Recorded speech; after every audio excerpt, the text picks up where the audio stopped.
যোগাযোগ প্রযুক্তির ভয়াবহ কুফল থেকে বাঁচবার উপায়। তথ্য যোগাযোগ প্রযুক্তির ভয়াবহ কুফল থেকে বাঁচবার উপায়। আমি এই শিরোনামের উপরে 6টা বিষয়ের উপরে আলোচনা করব।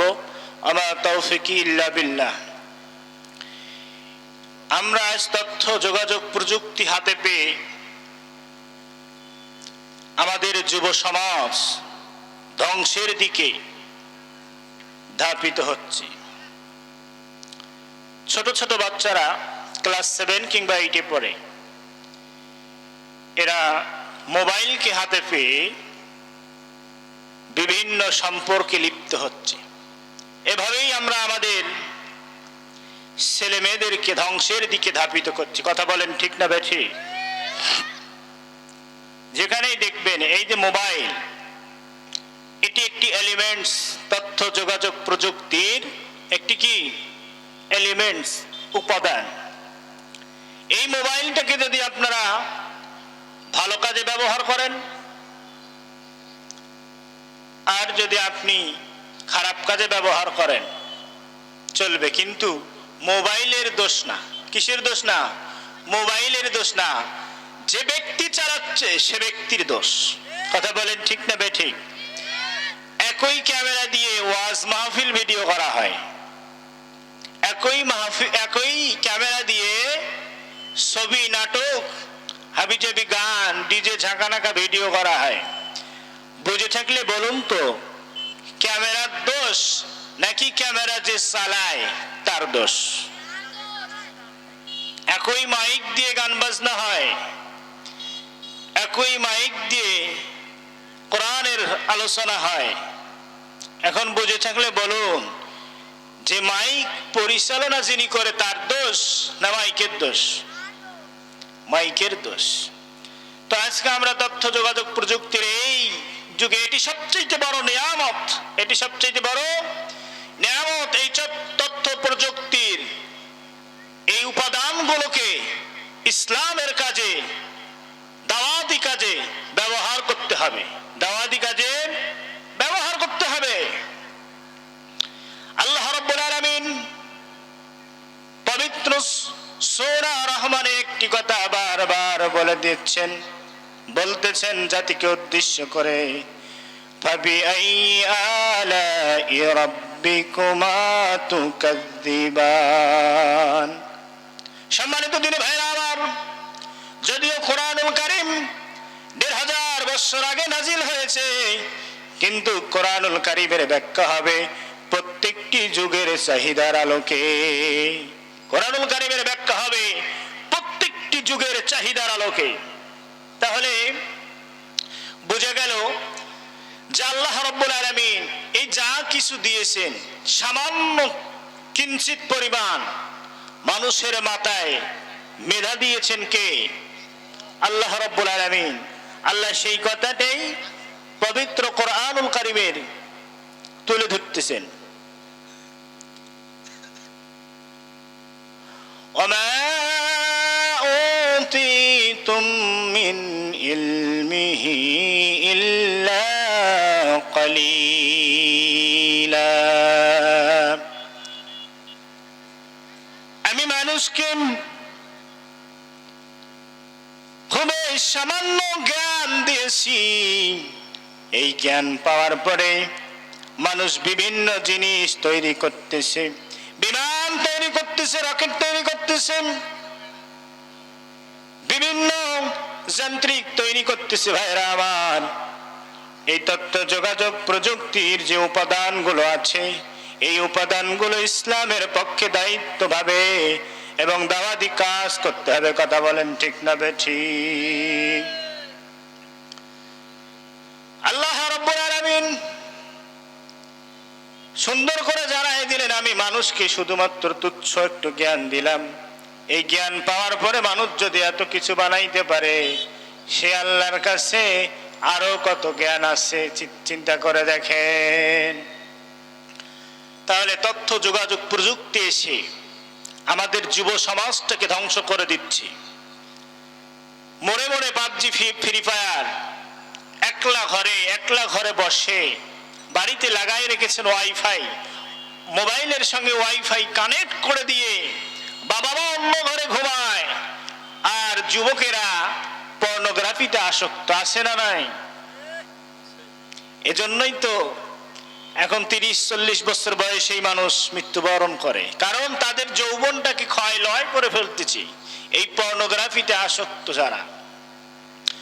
1 নম্বর গুণ, আলোচনা শুরু হয়ে গেল, মনোযোগ দিয়ে শুনেন।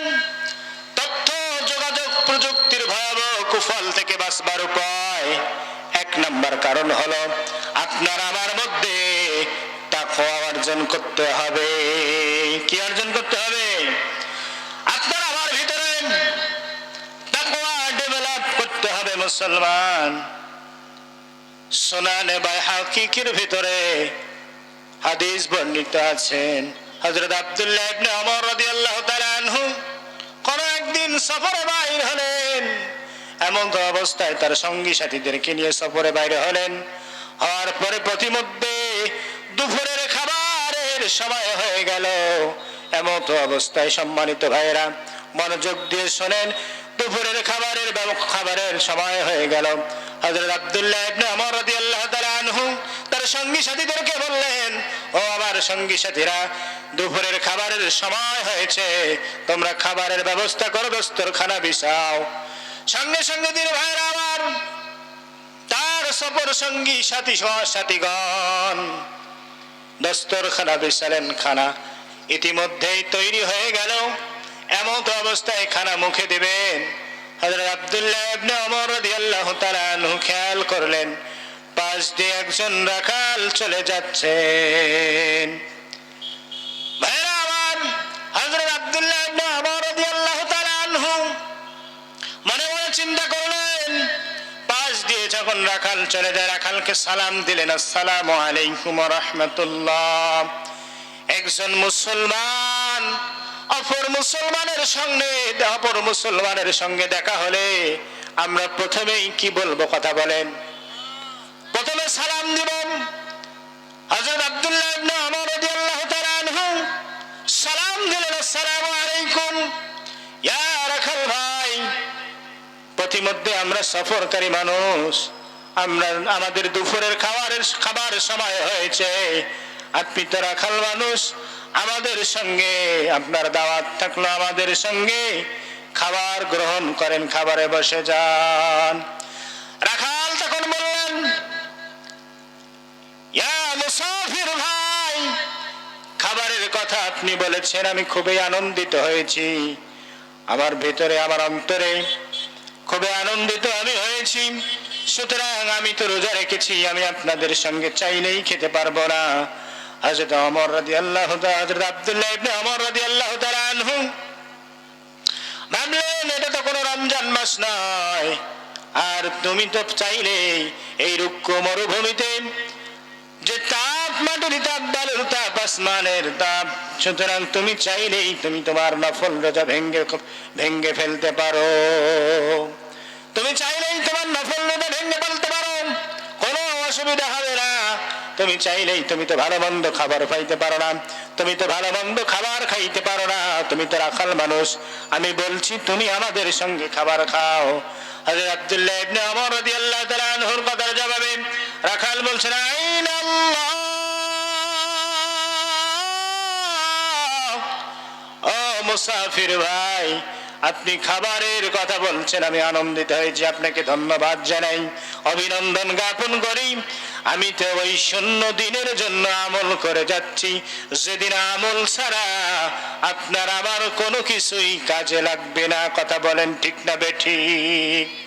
ওই 0 দিনের জন্য আমি আমল করে যাচ্ছি। দিনী ভাইরা মনোযোগ দিয়ে শোনেন। হযরত আব্দুল্লাহ ইবনে ওমর রাদিয়াল্লাহু তাআলা আনহু মনে মনে চিন্তা করলেন, এই রাখালের তাকওয়ার লেভেলটা কেমন হতে পারে, আমি এই রাখালের তাকওয়ার জাস্টিফাই করে একটু ঘাটিয়ে দেখতে পারি। কথা বলেন ঠিক না বেঠিক? এই কথাটা মনে মনে চিন্তা করলেন হযরত আব্দুল্লাহ ইবনে ওমর রাদিয়াল্লাহু তাআলা আনহু। রাখালের তাকওয়ার লেভেলটা কত দূর আমি দেখতে চাই। এমন তো অবস্থায় হযরত আব্দুল্লাহ ইবনে ওমর রাদিয়াল্লাহু তাআলা আনহু বলেন, ও রাখাল ভাই আমার কথা মনোযোগ দিয়ে শোনো, যে তুমি যে মেষপাল নিয়ে এসেছো, কি নিয়ে এসেছো? মেষপাল নিয়ে এসেছো, বকরি নিয়ে এসেছো। এই বকরি থেকে একটি বকরি, একটি মেষপাল আমাদের কাছে দিয়ে দাও। এখান থেকে তোমাকে কিছু দিরহাম দিব, তোমাকে কিছু টাকা দিব। তুমি তো ভালো মন্দ কিছু খাইতে পারো না, আমি তোমাকে ওই বকরির জন্য বকরির কিছু মাংস কিংবা গোস্ত দিয়ে দিব, টাকাও দিয়ে দিব। সুতরাং একটি মেষপাল, একটি দুম্বা কিংবা একটি বকরি আমাকে দিয়ে দাও।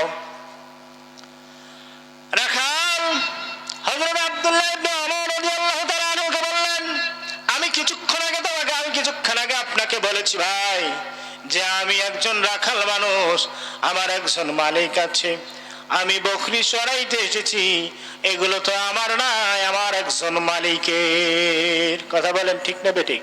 বকরি কার? মালিকের। বকরি কার? মালিকের। এমন তো অবস্থায় হযরত আব্দুল্লাহ ইবনে ওমর রাদিয়াল্লাহু তাআলা আনহু বলেন, মরুভূমিতে বকরি চড়াইতে এসেছো, মেষপাল নিয়ে এসেছো। অনেকের জানা আছে যে বাঘের আক্রমণে কিংবা শিয়ালের আক্রমণে কিংবা সিংহের আক্রমণে তোমার মেষপাল তো তাদের আক্রমণে আক্রান্ত হতে পারে। কথা বলেন ঠিক না বেঠিক? এই ব্যাপারগুলো হযরত আব্দুল্লাহ ইবনে ওমর রাদিয়াল্লাহু তাআলা আনহু বলতেছেন রাখালকে। তার কারণ হলো তার তাকওয়ার লেভেলটা কত দূর যাচাই করতেছেন। কি করতেছেন? যাচাই করতেছেন, যাচাই বাছাই করতেছেন। এমন তো অবস্থায় ওই রাখাল বলেন যে এই মালের মালিক আমি না, আমি একজন কর্মচারী, গোলাম। আমি একজন কি? কর্মচারী, গোলাম। সুতরাং আমার দ্বারাই সম্ভব না। কি না? আমার দ্বারাই সম্ভব না। হযরত আব্দুল্লাহ ইবনে ওমর রাদিয়াল্লাহু তাআলা আনহুকে জবাব দিলেন, আইনাল্লাহ, যিনি আপনার মালিক, আমার মালিকেরও মালিক, তামাম দুনিয়ার মালিক, মালিক ইয়াউমিদ্দিন, প্রতিপালক দিবসের মালিক। দুনিয়ার মানুষকে ফাঁকি দেওয়া যায়, আসমানের মালিক, জমিনের মালিক, আপনার আমার মালিক, আমার মালিকেরও মালিক, ওই মালিককে কখনো ফাঁকি দেওয়া যায় না। চিৎকার মেরে বলেন সুবহানাল্লাহ। তাহলে বোঝা গেল এই এক নম্বর গুণ যদি আপনার আমার মধ্যে বিদ্যমান থাকে, এই এক নম্বর গুণ যে তাকওয়া নামক গুণটা আপনার আমার মধ্যে যদি বিদ্যমান থাকে, আপনাকে দিয়ে কখনো কোনো সময় লোভে ফেলাইয়া, টাকার লোভে ফেলাইয়া, অর্থের লোভে ফেলাইয়াও আপনার দ্বারাই খারাপ কাজের দ্বারা আপনাকে লিপ্ত করা যাবে না। আর একটা গুণ যদি আপনার আমার ভিতরে থাকে, আপনার দ্বারাই কখনো একাকী ঘরে বসে মোবাইল ফোনের মাধ্যমে খারাপ জিনিস, অশ্লীল ভিডিও, অশ্লীল গান বাজনা কখনো আপনার আমার দ্বারা সম্ভব না। শুধুমাত্র একটা গুণ অর্জন করলে, গুণটার নাম কি? তাকওয়া। গুণটার নাম কি? তাকওয়া। সম্মানিত দিনী ভাইরা আমার, আর একটি কথা মনে পড়ে গেল আমার। হযরত ওমর ফারুক রাদিয়াল্লাহু তাআলা আনহুর শাসনামলে গভীর রাত্রিতে দেখলেন একটা বাড়িতে আগুন জ্বলতেছে, বাল্ব জ্বলতেছে, বাতি জ্বলতেছে। এমন অবস্থায় বাড়িতে কান লাগে শুনতেছেন। দায়িত্বশীল মানুষের জন্য মানুষের বাড়িতে কান পেতে কথা শোনা যায় আছে। এটা দায়িত্বশীল মানুষের জন্য। কোন শীল মানুষের জন্য? দায়িত্বশীল মানুষের জন্য। তাই বলে আপনি আমি না, আপনি আমি মানুষের বাড়িতে কান পেতে তাদের কথা শুনতে পারবো না। এটা দায়িত্বশীল মানুষের জন্য। এমন অবস্থায় হযরত ওমর ফারুক রাদিয়াল্লাহু তাআলা আনহু কান পেতে শুনতেছেন কথা। মেয়ে এবং মায়ের মধ্যে কথা হচ্ছে। কি কথা হচ্ছে ভাইরা শুনুন মনোযোগ দিয়ে। মা বলতেছে, আমার মেয়ে, উটনির দুধ দহন করে নিয়ে এসেছি, সকাল হলেই বাজারে বিক্রি করতে যাব, সুতরাং এই উটনির দুধের ভিতরে বেশি করে পানি ঢালো। আর ওর মেয়ে বলতেছে, ও আমার মা, পৃথিবীর বাদশা যিনি হযরত ওমর ফারুক রাদিয়াল্লাহু তাআলা আনহু যদি একবার শুনতে পারে, যদি একবার জানতে পারে আপনার আমার অবস্থাটা কেমন হবে, একটু চিন্তা করেন। সুবহানাল্লাহ বলে। আপনার আমার অবস্থাটা, মা আপনার আমার অবস্থাটা কি হতে পারে? এই কথা যখন মাকে বললেন, মা বলতেছে যে কোথায় ওমর ঘুমাচ্ছে, আর তুমি আমি কোথায়, এটা তো জানবে না। তখন মেয়ে বলতেছে আইনাল্লাহ, দুনিয়ার কোন মানুষ নাও জানতে পারে, আসমানের কোন ফেরেশতা নাও জানতে পারে, যিনি জানবেন তিনি কে? ওই আল্লাহর কাঠগড়ায় দাঁড়াতে হবে কি হবে না? ওজনে যারা কম দেয়, খাদ্যে যারা ভেজাল দেয়, আজ হোক কাল হোক, কাল কিয়ামতের ময়দানে ছাড় দেওয়া হবে না। কথা বলে। মেয়ে বলতেছেন সূরা বাকারার একটা অংশে, লা তাখুযুহু সিনাতু ওয়ালা নাওম। ওমর রাদিয়াল্লাহু তাআলা আনহু ঘুমাতে পারেন, আপনার আমার রব ঘুমাতে পারে না, কারণ তেনাকে তন্দ্রা কিংবা ঘুম স্পর্শ করে না। তন্দ্রা কিংবা ঘুম আল্লাহ রাব্বুল আলামিনকে কি স্পর্শ করে? কখনো করে না। সেই আল্লাহ যদি একবার জানতে পারে আপনার আমার অবস্থাটা কি হবে কাল কিয়ামতের ময়দানে, কি জবাব দিব? সম্মানিত দিনী ভাইরা, এই একটি গুণ যদি আপনার আমার মধ্যে বিদ্যমান থাকে, এই একটি গুণ যদি আপনার আমার ভিতরে, আপনার আমার কলিজার ভিতরে যদি তাকওয়া নামক গুণটা অর্জন করতে পারি, কলিজার ভিতরে সেট করতে পারি, আপনার দ্বারা আমার দ্বারা কশিন কালেও কোনো খারাপ কাজ করা যাবে না।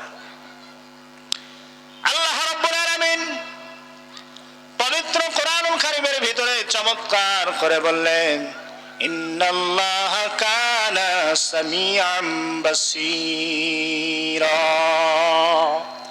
তিনি সব জানেন, সব দেখেন। ভাইরা আমার, আপনি একাকিঙ্কি ঘরে, মা বাবা হয়তো পাশের ঘরে ঘুমাচ্ছে, আর আপনি আমি হয়তো একাকী ভাবে একা ঘরে ঘুমাচ্ছি, আর হাতের মধ্যে একটা ফোন পাইয়া আবিজাবি ভিডিও দেখতেছি, পর্নোগ্রাফি, আর পর্নোগ্রাফিতে আসক্ত, ডিজে ঝাঁকানাকা গান দেখতেছি। ভাই একটু কথা আপনি স্মরণ করে দেখান, এই গান শোনা অবস্থায় যদি আপনার মওত হয়ে যায়, কাল কঠিন মুসিবতের দিন আপনি আল্লাহর কাঠগড়ায় যেদিন আপনাকে দাঁড়াতে হবে, কি জবাব দিবেন? তার মানে হলো, একটা গুণ যদি আপনার আমার ভিতরে থাকে, সেটি হলো যে আপনার আমার ভিতরে যদি তাকওয়া নামক গুণ অর্জন করতে পারি, আপনার আমার দ্বারা কশিন কালেও খারাপ কাজ, মন্দ কাজের সঙ্গে লিপ্ত হওয়া অসম্ভব। আল্লাহ রাব্বুল আলামিন আপনার আমার দৃষ্টিভঙ্গির ভিতরে শোনার ব্যাপারে লিমিট আছে, আপনার দেখার ভিতরে লিমিট আছে, আপনার আমার শোনার ভিতরে লিমিট আছে। আল্লাহ রাব্বুল আলামিন কেমনে ভাবে দেখেন? আল্লাহ রাব্বুল আলামিনের দেখার ভিতরে কোনো লিমিট নাই, আছে না নাই?